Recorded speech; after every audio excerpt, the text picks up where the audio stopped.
How can I prepare for a post-pandemic world?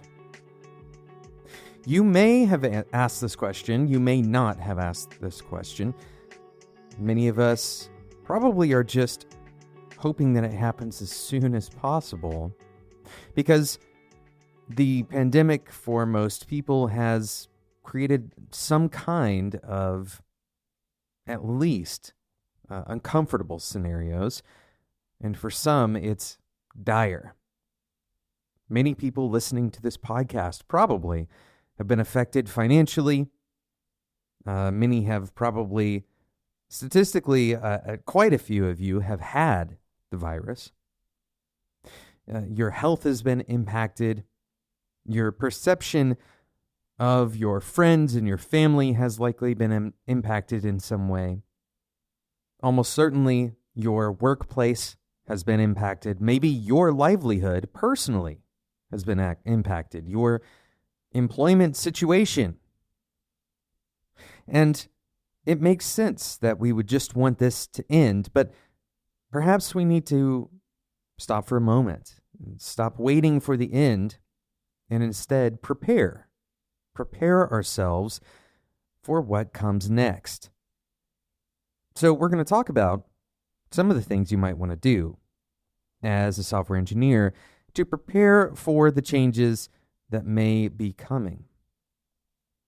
My name is Jonathan Cottrell. You're listening to Developer Tea, and my goal on this show is to help driven developers like you find clarity, perspective, and purpose in their careers.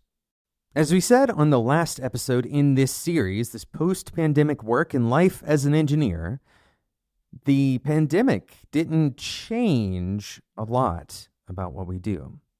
Now, of course, what we mean here is that it didn't change the direction of where we were headed as a society, as a culture, worldwide even. Most of the things that have changed are actually just accelerated, not necessarily different. And so the move to, for example, the most obvious change that has been accelerated is the adoption of highly distributed workforces. This means that remote work will be more normalized. Certainly, virtual interaction will be more normalized as a kind of a first-class citizen way of doing business, both within a company and between two companies that might be working together. This wasn't a new concept. For the vast majority of companies, remote working has been an option on the table for quite some time and has probably been gaining traction in those companies for quite some time. But because, as we mentioned on that last episode, of the forcing function that COVID provided, that said we must find a way to work from home. We must find a way to work in a distributed manner. This forcing function has both kind of increased our ability, our skill to be able to adopt these new practices. But perhaps more importantly, it has had an effect on the cultural perception of remote work. Where previously remote work being distributed was seen as a weakness or was seen as a second-rate way of doing work, now it is kind of the norm. At least it has been during the pandemic. And as we also mentioned on the last episode, the pandemic won't have a concrete end date. There's not a very clear point where everyone will expect things to go back to normal. So it's very likely that this will continue on into the future. This and many other trends that we were already kind of watching occur before the pandemic hit have only been accelerated. So how do we prepare for the future?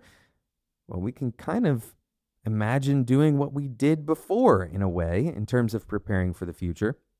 And I'm going to give you some practical advice, some things for you to work on as a software engineer in this kind of phase of our culture. The first one, and perhaps the most important one, is your ability to communicate with other people that you're not in the room with. This covers a large section of what I want to talk about today, and it's for a very simple reason. Our ability to communicate with other people is, for most people, the bottleneck in their careers.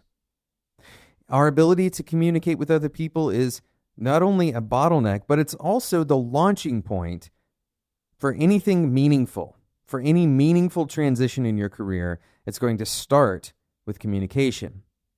The difficult reality, though, is that communication is already hard. It's already hard when we're in person. If you ask somebody to tell you what they want in their career, if you listen to what they say, what they actually mean is probably different than what you're hearing. This is why we have, for example, relational therapy, because it's very hard to understand each other, even in the best case scenario. So when you add in the complications of trying to do this when you're not even in the room with each other, when you're trying to communicate through some digital means, well, now we're talking about a huge, just an ocean of possible miscommunications that are going to occur. And you've probably felt this during the pandemic, that miscommunication is very easy. It happens very easily. And this happens for a variety of reasons. But I want to give you some tips, some direction, some exercises that you can do to improve this part of your working life, because it's going to be an even bigger part. It was already important before, right? It was already important that you knew how to write a good email, or you knew how to communicate in Slack or in a PR. In fact, we've done episodes in the past talking about how to create a good pull request, how to communicate about code, around the code, how to work with your documentation to improve it. These are the kinds of things that are going to be even more important. We've accelerated the importance of these skills, because essentially, if you are going to be working in a distributed workforce or even a partially distributed workforce, your entire value and who you are to the people that you work with is going to be represented through a very limited screen, a very limited filter, right? And it's quite literally through a screen, a digital screen, that you're going to be represented to most people. And so how can you be very clear and intentional about the presentation that they receive? That's something you need to be thinking about as we go through and now, really, but especially as we continue to accelerate this path towards distributed workforces, even if they're only partially distributed. So that's what I want to talk about in today's episode, is how to improve your communication skills for the post-pandemic world. Now, it's also important to understand that we're not just talking about how to improve your remote communication skills. We're talking about some of the characteristics of the post-pandemic world that are going to be fundamentally different, right? And we'll get to that. But first, I want to give you this first kind of principle of remote communication. It's very simple, and it's something that most people miss.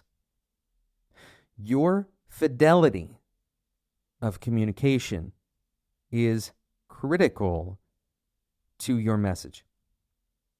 Your fidelity of communication is critical to your message. What does this mean?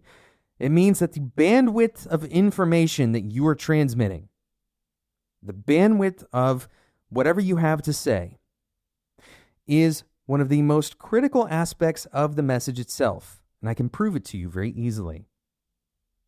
If you are trying to communicate a very important message, but let's say your internet connection cuts out in the middle of what you're saying and people lose a few words, right? If they lose some of what you're saying, even though they can kind of get the gist of what you're saying, is that message still powerful? Is it still impactful? An easy way to answer this question is it more impactful? Is it more powerful if your internet connection hadn't dropped? If your message was not interrupted? Another good example of this, if you have a poor video quality for a video call, right? Let's say that maybe your camera doesn't really have good exposure. Maybe you have light behind you, or maybe you have your camera off altogether. Is that a higher bandwidth, higher quality transmission of your intentions, of your message?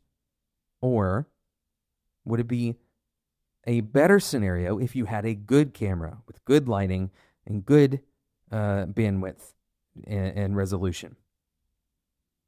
These are night and day different for the person on the other side of the screen, but it may feel exactly the same to you. And this is why it can be so confusing for us as the messenger, right? The person that has the message.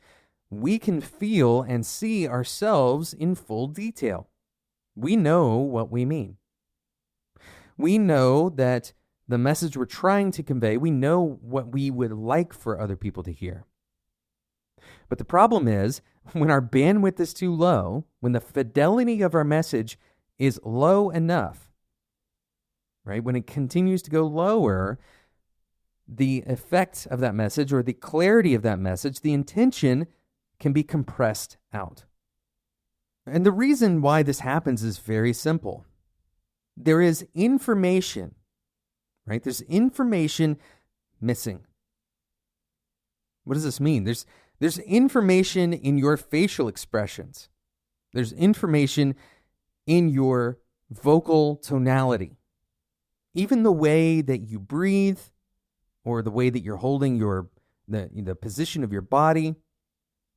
All of these small cues, we have evolved as a species to pay a lot of attention to. We are extremely social creatures. And so when that information starts getting compressed, when the fidelity goes down, when I can't see your facial expressions, when I can't clearly hear, when you're when you're gasping in surprise, right? Or if I can't clearly hear the tone, the kind of the tonal qualities of your voice, if I can't see your body language, this information gets compressed. And my brain, my social brain, is not really ready for that. So what happens? Well, our brains still need to understand. We're sense-making machines. We try to, when there's a blank in a story, we try to fill in that blank. You can think about this as a professional game of Mad Libs in some ways. Except the way that we fill in these blanks, it can be really, really wrong. We can be totally off in whatever we're putting in that blank. Because it's not really up to us what that person meant. But we can bring to the table our own interpretations and cause that message to change, sometimes very drastically. And so for this reason, paying attention to your fidelity as a messenger, trying to put yourself on the other side of the screen, paying attention to that fidelity as if you were the listener. This is a critical skill for remote workers now and increasingly into the future. We're going to talk more about the skills that you need to succeed in a post-pandemic work and life world as an engineer. But first, I want to talk to you about today's sponsor.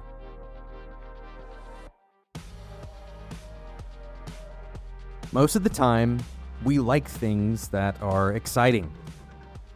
We like to watch TV shows that are exciting, and we like building features that are exciting. But sometimes boring is good. That's certainly the case with feature rollouts. You've probably experienced this, unfortunately, where you rolled out a feature, whether you rolled it out on a Monday or a Friday, and you sat anxiously waiting for people to start using it. And as they started using it, well, it was a roll of the dice whether something would go wrong. This is the case with almost every deploy of a new feature set that we'll ever do. And it's not just because of bugs that we have in our code, which, let's be honest, sometimes we launch features that have bugs in them. But it's also because sometimes other platforms will go down, or there's something unexpected happening. Maybe the users don't understand the feature yet, and we have a little more work to do. We have another iteration to make. And for all of these reasons, feature releases can be really, really anxiety-inducing. You could stay up all night after a feature release. And that's what LaunchDarkly is going to help you solve, so you can have a good night's rest. The basic idea here is to decouple your feature releases from your code base. It's that simple.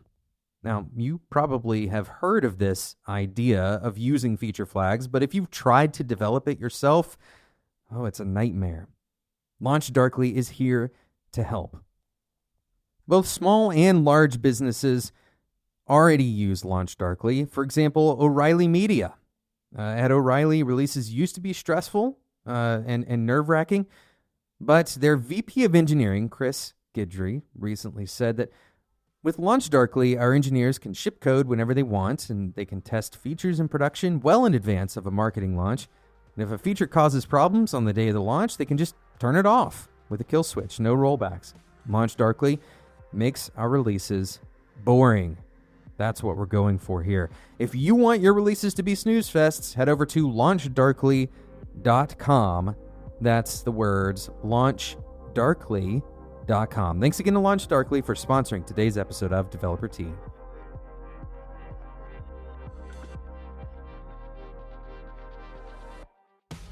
So we're talking about some of the skills that you're going to need going forward in this post-pandemic world. And really, most of this is going to revolve around all of the changes that are going to happen as a result of this mass adoption of distributed work, virtualized work, digital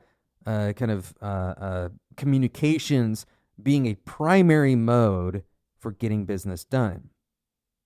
And we've already talked about how perhaps the most critical kind of flagship skill of the future developer is going to be having high fidelity communications, recognizing that your best way to improve your communication skills is to think about what the person on the other side of your screen is seeing. What are they receiving from you? And by the way, this isn't a new skill. This is the skill of empathy, or at the very least, it's the skill of externalizing yourself. In fact, on Friday, we talked about this very skill. The idea that if we can distance ourselves from ourselves, that we can see things a little bit clearer. Right? This is true in a lot of respects. If we can see things outside of ourselves, then we're going to be a little bit more rational about, let's say, a message that we're sending to another person. So try to put yourself in the other person's shoes. Once again, this is not revolutionary stuff, but the way that it plays out, right? The way that it plays out for software engineers in a remote setting, that will change. The other critical thing to recognize about this change is that previously, before the pandemic, a lot of the people who were working remotely had already kind of gained those skills. So, for example, if you work on a remote team of engineers, engineers are it's old hat to a lot of engineers now to work remotely. And so some of the shortcomings of long Slack messages, for example, those are not going to be as much of a problem with other engineers, but you are going to find that remote skills are not so second nature to some newcomers. And the way that other practices, other job roles actually operate in a remote environment could be very different from the way that you and your team operate. So, all of that to say, one of the most important things you can do as a software engineer going forward is recognize that not everybody's experience, right? Not everybody's actual kind of past experience, but also their present experience is going to look the same for remote work. There's a reason that software engineers have been successfully working remotely for quite a long time. And part of it is certainly cultural, but there's another part of this that we often ignore, and that is that our jobs kind of lend it to us. It lends itself to working remotely. All of our resources are essentially virtual, other than maybe our laptops. And so the work that we do just so happens to be fairly easy to transition to a remote scenario. In fact, it turns out that our software is probably more robust. Our systems are probably better off if they can be accessed from anywhere in the world. But this doesn't apply to every job role. Let's say that your company has some kind of media production as part of their role. And as a part of the media production, maybe they used to take all of their very large files, their very large media, and put it on physical hard drives in an office. Or maybe they used a very high-powered machine in an office. And now they don't really have that same power. They don't have that same storage at home. They're having to learn brand new skills of how to access those kinds of resources, but in a remote environment. Or let's say that they used to have highly collaborative whiteboard sessions or otherwise, high intensity meetings where many people might be talking within the course of a minute. This now presents a new problem. We don't really have a lot of those same problems as engineers. And so we should expect that other people are going to be adapting their workflows, and they may not necessarily have the same kind of muscles that you've built, especially if you've worked remotely before this. If you are in a position of leadership in your company, now is the time to start investing in remote practices. What does this mean? It means start talking with other disciplines beyond just engineering. Start talking with your teammates about what it looks like at your company to work well, to work effectively in a remote environment. This might require some research. It might require some discussion about what success means on your team. It might require understanding how your miscommunications have happened. It might require some really hard reckoning with what has gone wrong since you were forced to go remote. But it's critical that these kind of bedrock foundational principles of how your company does this in the future are laid out now. Why is that? Well, it's because this problem compounds. It doesn't just add linearly. It compounds because every interaction we have, there are multiple people in multiple contexts, right? Everybody has a different world that they're living in when we're talking about remote work. And if everybody's world doesn't have these underlying principles, then every communication that we have has the possibility of going wrong in that many directions. And so we can build on these miscommunications over time, and it grows exponentially. It compounds.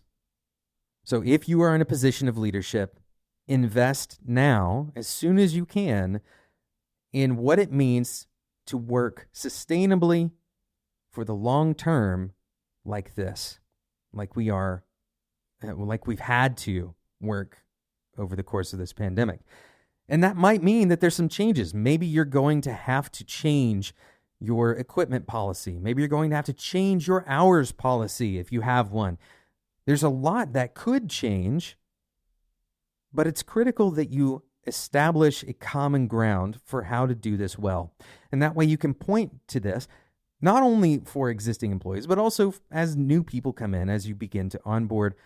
And that is one of the benefits of this distributed workforce, is that you could have brand new people who you've never met in person joining your team. You probably have already done this once or twice. This is likely to increase in the future. I'm going to give you one last piece of advice as it relates to this post-pandemic work and life as an engineer. What are some of the things that we need to be working on? What are the things that we can plan on improving? And if we look at the place that work holds in our lives from a psychological perspective, especially before the pandemic, the place that work held in our lives was multifactorial, right? We had our purpose-driven work that we could accomplish at work. We might have a lot of resources that we gain from our work. We might have some perks that are really important to our daily lives. It changed our, the flow of our day and where we would go, what we would be exposed to, the people that we would be around. It was an incredibly social part of our lives. But the pandemic and the similar things that we were talking about already, the virtualization, etc., is likely to push work into more of a compartment, right? It's going to be more of a compartmented thing rather than taking over so many different kind of responsibilities of our thriving as human beings. We're likely to, cut some of those things out and treat them as separate components of our lives. So the socialization, for example, as we talked about in a previous episode in this series, it's unlikely that we're going to treat our workplaces as an open social gathering like we used to. And the time that we do spend in the office, we will consider it really important. We might even consider it more of a social gathering in that moment than work. Because we wouldn't necessarily want, and because we're risk averse and we're loss averse, we wouldn't want to risk mixing our work with unnecessary social interaction.